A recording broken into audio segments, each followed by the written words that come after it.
okay, we're gonna do back escape. Okay, it's to the closed guard.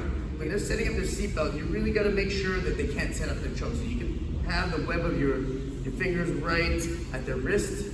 Okay, and what you're gonna do is kind of counterintuitively pull this down. It kind of makes more slack so that he cannot tighten up a choke, right?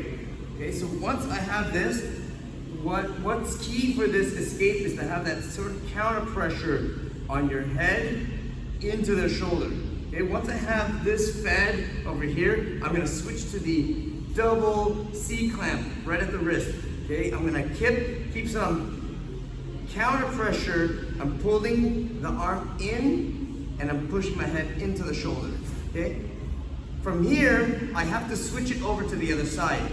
Okay, so I'm just gonna quickly dip under here. Now I switch the counter pressure on the other side. It's almost like I'm giving him an arm bar, but it's not quite at the fulcrum of the elbow. You can do that, although it'll risk losing that position because now it gives him space to go. So it will feel like you're kind of giving him a bad arm bar, but really it's just to make sure he does not get that grip. Okay, and all it is from here is as long as you keep the head and arm counter pressure, you're just gonna work your way to get up onto your knees and then get up into either his half guard or his guard. That's it. He sets up his seat belt, in which case I have to make sure that the seat belt does not turn into a choke. So I put the web of my fingers here, and not only that, I'm gonna reach far back and pull this down so there's a lot of slack here. Now it's counterintuitive, you're feeding in the choking arm a little bit.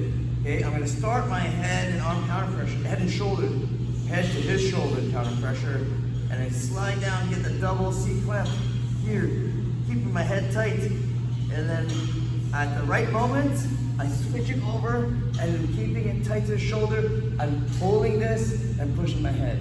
And then really, I'm just going to make sure I keep that pressure, face up. And as long as I keep that pressure from my head onto the shoulder, I should be fine. And then I'm in his guard.